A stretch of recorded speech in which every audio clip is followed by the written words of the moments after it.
Sir आज काँग्रेसच्या सर्वच आमदारांची महत्त्वाची बैठक आपण विधानभवनात बोलवण्यात आलेली आहे. एकच अशोक चव्हाण यांच्या राजीनाम्यानंतर काँग्रेस आमदारांची ही प्रथमच बैठक होत आहे. काय असणार? नाही, कालच आम्ही सगळ्यांना काल रात्री बोलवलं होतं. काही लोक रात्री आलेले आहेत, काही सकाळी आलेले आहेत आणि जवळजवळ 35च्या वर आमदार आज उपस्थित राहतील.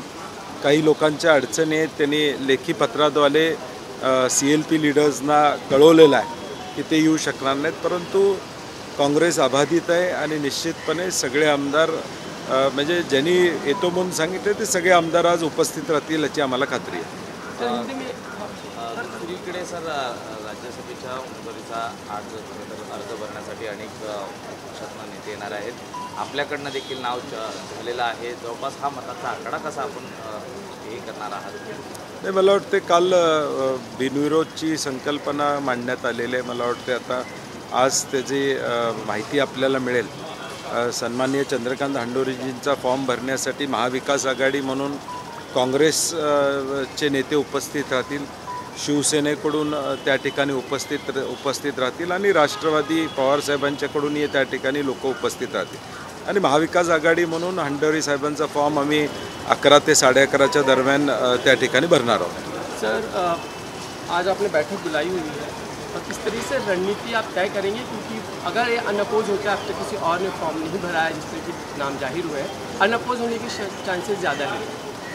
नहीं, जो माहौल 3-4 दिन में हुआ है कांग्रेस पार्टी में, इसकी वजह से वैसे भी बैठक हमने कल बुलाई थी. कल काफ़ी विधायक इस बैठक में आए हुए थे. आज बाकी विधायक जो अपने कॉन्स्टिट्यूंसी में थे वो आज आ जाएंगे और इकट्ठा बैठ के इस सभी पे कल थोड़ी चर्चाएं हुई है.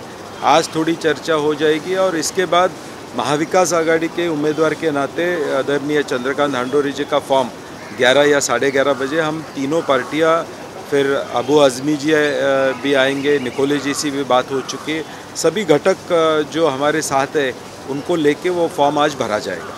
दूसरा ये कि पिछली बार चंद्रकांत हांडोरे का प्रत्याशी थे लेकिन कुछ वजहों से जीत नहीं पाए, क्रॉस वोटिंग हुई, इस तरह की चीज़ें सामने आई. इस बार खैर ऐसी कोई बात नहीं. राज्यसभा का इलेक्शन अलग रहता है. प्रतोद को दिखा के वोट डाला जाता है, तो इसमें कोई दिक्कत आने का संभव नहीं है. और कल भी जो बात चल रही है अनअपोज की, अगर वो हो जाए तो सभी के लिए अच्छा रहेगा.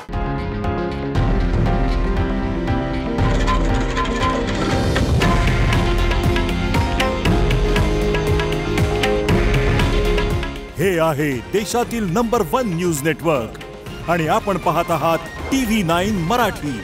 काळजी तुमची, हित महाराष्ट्राचं.